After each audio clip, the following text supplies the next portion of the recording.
Hello everybody, my name is TJ Neku, and today I want to talk to you about horror. Specifically, why the genre is so fascinating to me personally. I'm gonna go over all the types of horror media I've consumed over the years, and the reason why I'm addicted to horror. So let's get into it.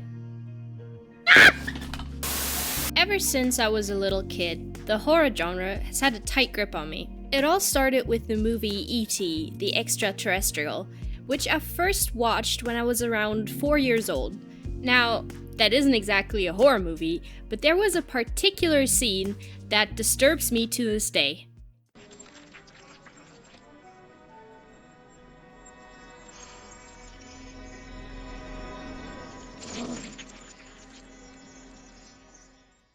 My mother had often told me how badly I had shaken when I watched this scene, and honestly, I understand why. My parents were not very strict about the content that I consumed. All too often, when we watched TV together late in the evening, a familiar warning would appear on the TV screen.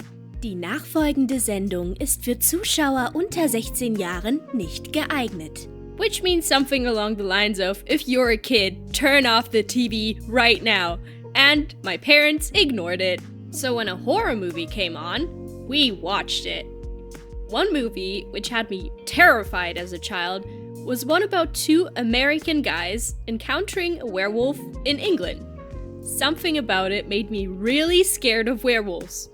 I vividly remember having nightmares of being chased by werewolves after having seen the film. While I was often graced with sleepless nights, anticipating something to come and get me as soon as I closed my eyes, I was also fascinated. I wanted to see more. I've been hiding in the bathroom for like the past hour. I don't know, I've called the police and they didn't find anyone. I'm alone at home right now. I don't really know what to do. I really want to go to bed. I've been hearing things. I don't know what the fuck's going on right now. I think I'm gonna have to go out. Throughout my childhood, I would watch countless horror movies. Movies such as the Conjuring series, Annabelle, The Visit, Grave Encounters, Paranormal Activity, Hush, movies about monster bees, movies about aliens exploding out of cows and people who ate their meat, to name a few. Sometimes, when my parents allowed it, I would have a sleepover and we would go and rent out a movie somewhere. All those video rental shops are gone now. We would go up into the attic of my parents' garden house and watch the horror movie there, and my friends were really disturbed by it. So was I. My older sister would also enjoy watching horror movies with me. One time, we watched a movie that made me too afraid to turn the lights off, and my sister got pretty mad about it. Come to say, my fear of the dark is something that still has an effect on me once in a while. Anything could lurk in the shadows, and my mind had been fed with many ideas of what that anything could look like. Another highlight I had with my sibling was when we went to the cinema to watch The Boy the day it came out. Slight movie spoilers, and I'm exposing myself with this one. Something about this guy was hot. I gotta say, it felt really comforting getting spooked together with my sister and then snuggling up into her bed at night. Similarly, the Conjuring series and Annabelle I happened to watch with my mother. I took the time to make a comprehensive list of every single horror movie I watched. Turns out, I've seen over 100 movies already. If you'd like to have a closer look at the list and my ratings on the movies, I will leave a link in the description. Out of all of the horror movies I've seen so far, my favorite has got to be Hereditary. I remember watching it multiple times, with different people reacting differently to the slow buildup of the movie, and recognizing more and more ties through the story the closer attention I paid.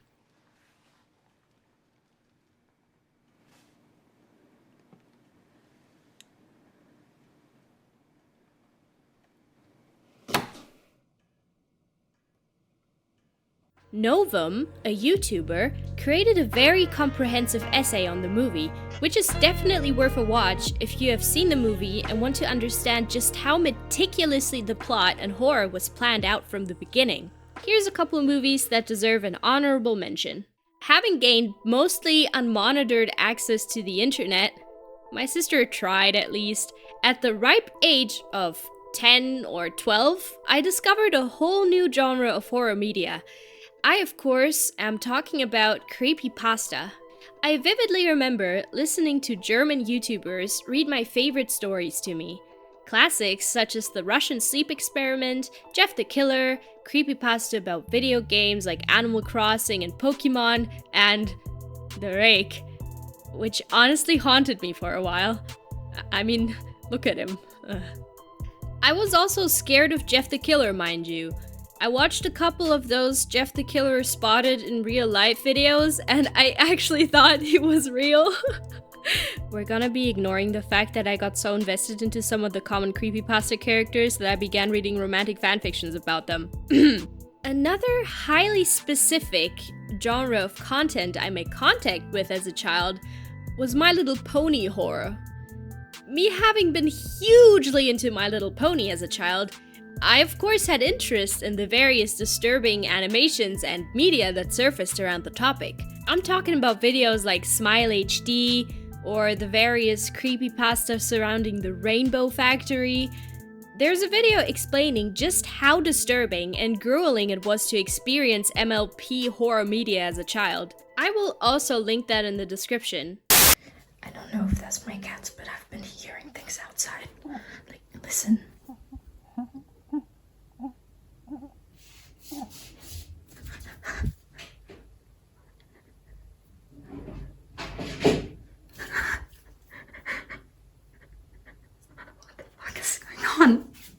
Speaking of YouTube videos, with me having had a massive interest in gaming ever since I could remember, a huge part of the horror content I consumed had been horror games and horror game Let's Plays. I think a lot of us remember those PewDiePie Amnesia compilations. Speaking for the German audience, people like Gronk, being an enormous pillar for the German gamer community, would provide hours upon hours of games, including those of the horror genre. A personal favorite German YouTuber throughout the last 6 or 7 years, who exclusively focuses on horror gaming and has really inspired me in my own gaming content, is Seth. If you're a German speaker, I really recommend checking his content out. Seriously, I love this guy. When it comes to horror games that I played myself, the ones that had a particular impact on me had most often been the stylized ones. One of the first that I personally played through being Franbo. Not only had the art style been intriguing, but the little girl character with mental illness had been relatable to me. A young girl with mental illness. Sally Face, being another example of stylized games with heavy topics, provided an artistic outlook into navigating difficulties which children generally shouldn't be confronted with. In a way, that is what made these games so intriguing and comforting in the first place. Other games, for example Amnesia: The Dark Descent, Five Nights at Freddy's, the Resident Evil series, and Slender Man, had a big nostalgia factor to them. People grew up with those games, either because they had long-standing serializations and media coverage, or because of the giant lore rabbit holes that were created around them. But the horror game that had the considerably biggest physical impact on my own entire life, boasting a good 869.3 hours as of August 2024, has got to be Dead by Daylight. I could honestly make a video exclusively about this game. It's difficult to accurately convey just how much of a ridiculously big influence this game has had over the course of my life. It really could have been anything else. Considering that I had been a massive horror and gaming fan prior to discovering it, there had been really no way to avoid it. For those of you who've been spared the experience, Dead by Daylight is an asymmetrical horror game where 4 survivor players face off against a killer player. The objective is for the survivors to complete 5 generators and escape the trial through a gate, or for the killer to, well, kill the survivors before they can escape. Each character has unique perks, while the killers also have different gameplay mechanics. Don't get me wrong, it's not even particularly the game itself that had been any more emotionally impactful than the ones I named prior. Except maybe the never-ending rage about imbalanced gameplay and toxic endgame chat, but the community! Oh boy, the community! As with many multiplayer games, there had of course been loads of YouTubers who focused on Dead by Daylight specifically, one of them being Noob Free. Dead by Daylight players will know him as his channel has over 1 million subscribers. I'm sad to say that he hasn't been uploading for many months now, and his community Discord server now sits mostly inactive, with many people asking about where he's gone. Honestly, it's quite surprising to me that anyone could have over 3,000 hours in that game without going insane. Maybe he has because of it, but that is besides the point. I joined the Noob Free Discord community server in 2018, and I was chatting so actively in there that I soon gained moderator status in the server. Through it, I had gained many friends and acquaintances. Some of them I still talk to, and even meet up with sometimes. Others really embodied the toxic in the Toxic Cuties name of the server. And I think I probably would have been spared a lot of stress and tears had I known how to separate myself from that behavior online better. I might actually make a more in-depth video about the implications of Dead by Daylight in the future, so let me know if you're interested in that in the comments. Speaking as an artist myself, I of course want to include horror that is present in art. Horror and things that are terrifying to people can frequently be traced back to the primal fear of the unknown. If there are boundless possibilities as to just what creature could be waiting for you behind the next corner, it gives all the more freedom as to how to portray that creature. Horror isn't rigid. The rules as to what makes something scary are quite ambiguous and personal. Even grasping horror and the implication of fear is a tricky thing to get right, which also plays a part in there being a lot of bad horror movies. To have a good example of horror being utilized in art, I want to speak about a particular artist, Trevor Henderson. You'll most likely recognize this guy. Siren Head is a creature that was created by Trevor Henderson. His work typically shows realistic photography-style paintings and edits with a creature hidden somewhere in the image. What makes his work so effective is that you can't always see the threat right away, but you feel it is there, and when you find it, it's all the more terrifying. The creatures, often being fantastical in nature, while mostly being obscured in the shadows, embodies and utilizes that fear of the unknown that is so central to a lot of what makes horror terrifying. It wouldn't be half as scary if the creature was fully visible and comprehensible right away. Speaking for myself, utilizing grotesque and terrifying imagery has most often been a means to process my own fears and emotions. Aesthetically speaking, I enjoy the combination of cute and scary. The stark contrast of those two things makes for an effective mixture, similarly to how horror movies often include children and innocence combined with the brutality of it all. The noises stopped a little while ago. It's really late. It's like 3 a.m. right now. I'm gonna go out now and I'll go to bed. Oh, fuck it.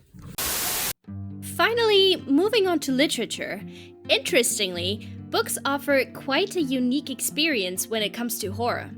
They offer a lot more space for your imagination, as with most fiction in written format. Whereas shows and movies are more episodic and condensed to what is happening on screen. What makes the experience of reading a horror book so special is that the horror buildup often happens or even has to happen over a longer period of time. You need to read for a while to gain the proper context to the story and to understand the implications of it. When the actual horror happens, you've built up a lot of anticipatory fear already, which makes it all the more impactful. I'm quite selective about the books I read, but I've read a fair share of horror books over the years.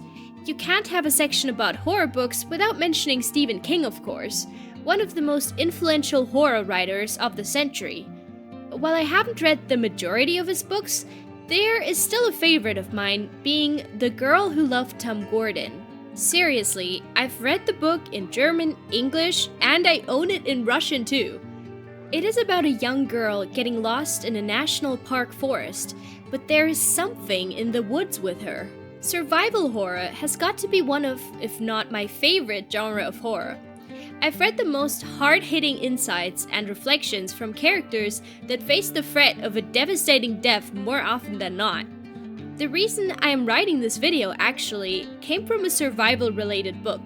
The Troop, a book about a Boy Scout group of 5 with their scoutmaster camping on an island coming into contact with a parasitic threat.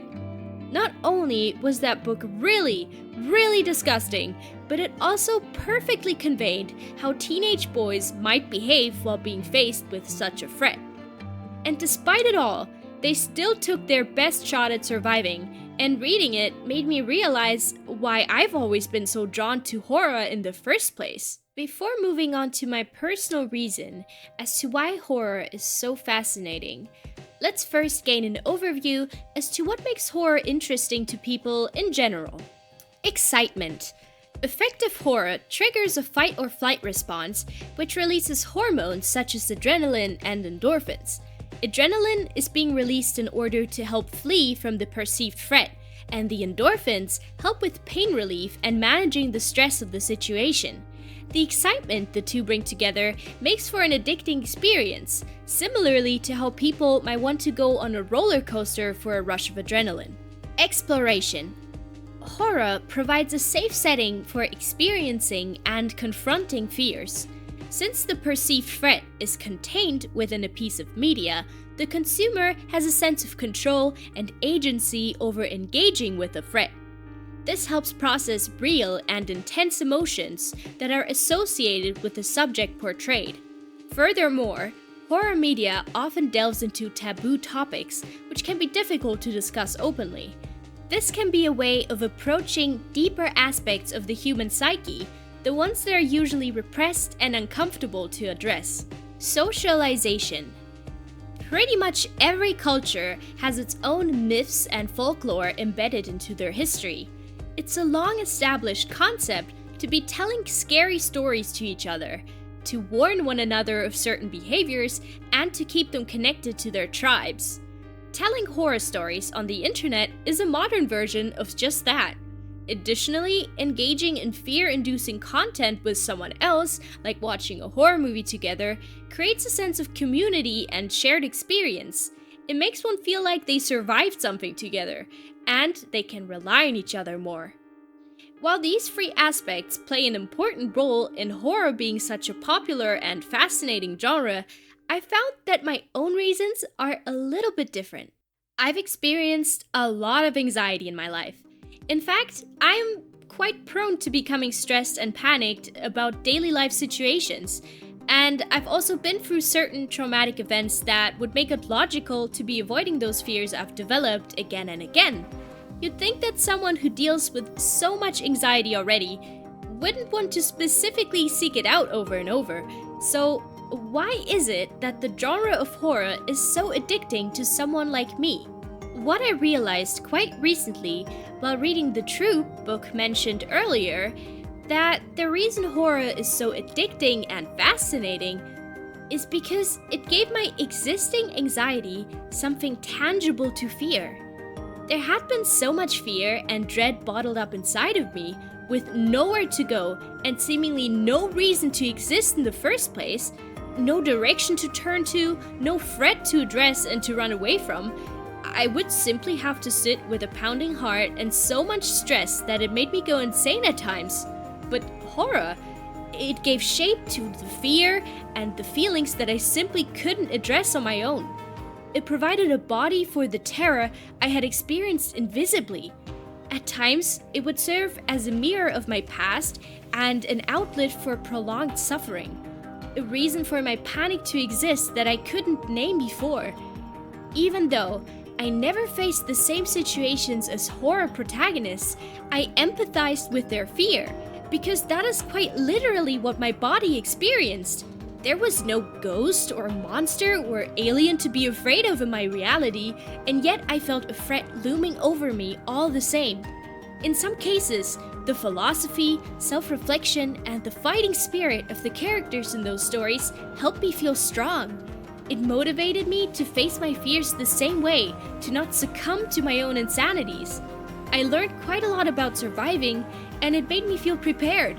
I thought that if this character can experience the worst threat in existence and survive, then so can I. Of course, there are enough examples where the characters end up alone and beaten or dead, but they tried their hardest to face insanity head-on, and that is honestly quite motivating.